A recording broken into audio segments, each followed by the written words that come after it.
এই শহরে থেকে যাওয়ার চেয়ে হারিয়ে যাওয়া মানুষগুলোই বেশি। সুখী মানুষের চেয়ে দুঃখী মানুষই বেশি, ভালো মানুষের চেয়ে খারাপ মানুষই বেশি। অভিমান খুব খারাপ জিনিস, যা একটু একটু করে প্রিয় মানুষগুলোকে দূরে ঠেলে দেয়। স্বপ্ন দেখা ভুল নয়, কিন্তু ভুল মানুষকে নিয়ে স্বপ্ন দেখা চরম ভুল। সম্পর্ক যখন পুরনো হয়, কল দেওয়া কমে যায়, কথা বলার সময় কমে যায়, মেসেজ দেওয়া কমে যায়, রিপ্লাই হয় ধীর গতির, অবহেলা বেড়ে যায়, কমে যায় গুরুত্ব। অবশ্যই তুমি পাবে যা তোমার থেকে চলে গেছে তার থেকে উত্তম। স্বার্থপর মানুষগুলো দেখতে একদম মানুষের মতোই হয়, তাই মানুষ চিনতে ভুল করলে দোষের কিছু নেই। সম্পর্ক শেষ হয়ে যাওয়ার পর আপনি যদি তাকে সম্মান করতে না পারেন, তবে আপনি কখনো তাকে ভালোবাসেননি। যারা কষ্ট দেয় তারা কোনোদিনও সুখী হতে পারে না। এটা অভিশাপ নয়, স্বয়ং সৃষ্টিকর্তারই বিচার। ছোটবেলায় পাওয়া 2 টাকা যে খুশিটা দিত, আজ 500 টাকাতেও সে খুশিটাকে খুঁজে পায় না।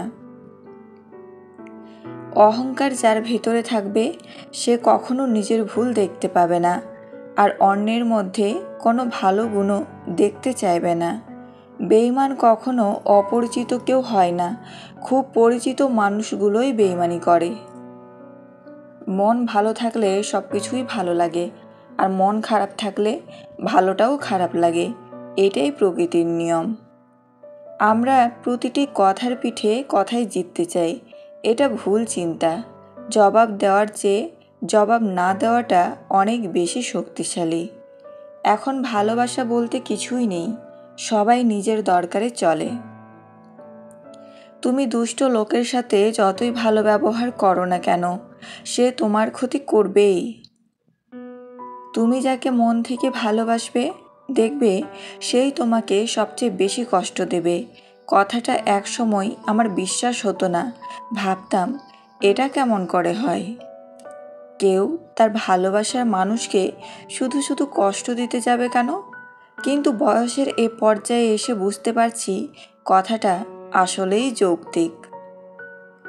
তখন মানুষটা আমাদের আত্মা, রক্ত, মাংস, শিরা, উপশিরা, চিন্তা, চেতনা, স্বপ্ন, অভ্যাস সবটা জুড়ে মিশে যায়।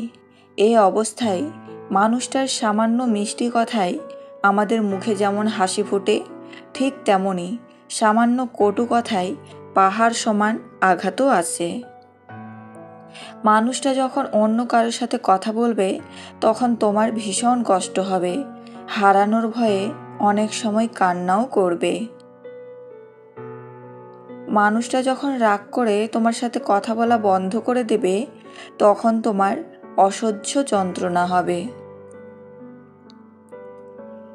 তুমি সব সময় চাইবে মানুষটা সারা জীবন তোমার হয়ে থাকবে, তোমাকে বুঝবে, সময় অসময়ে খুঁজবে, ভালোবাসবে। আর এই চাওয়াগুলোর একটু হেরফের হতে দেখলেই তোমার অনেক কষ্ট হবে। খুব বেশি চাওয়া নিয়ে কাউকে ভালোবাসতে নেই, এতে কষ্টের পরিমাণটাই শুধু বাড়ে। একটা জিনিস খেয়াল করে দেখবেন, আপনি যদি কাউকে মন থেকে ভালোবেসে ফেলবেন, আপনার মধ্যে কোনো রকম লজ্জা শরম থাকবে না। আপনার ভালোবাসার মানুষটাকে পাওয়ার জন্য আপনাকে যদি সবার কাছে ছোট হতে হয়, সেটাও করতে আপনার দ্বিধাবোধ করবে না। কিন্তু শেষ পর্যন্ত আপনি তাকে পাবেন না, আপনার জীবনটা কাটবে অত্যন্ত কষ্টে। অবশ্যই মেয়ের 4টি জিনিস দেখে বিয়ে করবেন। 1. রূপ, 2. তার পরিবার, 3. তার ধন সম্পদ, 4. নিজ ধর্মের প্রতি তার ভালোবাসা। একটি পুরুষ সেই সময় ভেঙে পড়ে যখন নিজের জীবন বাজি রেখে পরিবারের জন্য কঠোর পরিশ্রম করে যায়, কিন্তু তাকে বোঝার মতো কেউ থাকে না। সব মেয়ে টাকার কাঙাল নয়, সব পুরুষ অত্যাচারী নয়। যারা বেশি কথা বলে তাদের মধ্যে ভেজাল থাকে কম, কিন্তু তারা ভেজালে পড়ে বেশি। কাউকে জবাব দেওয়ার আগে 1 মিনিট সময় নিন, দেখবেন হয় জবাবটা বদলে গেছে অথবা আর জবাব দিতে ইচ্ছে করবে না। আমরা প্রতিটি কথার পিঠে কথাই জিততে চাই, এটা ভুল চিন্তা। জবাব দেওয়ার চেয়ে জবাব না দেওয়াটা অনেক বেশি শক্তিশালী।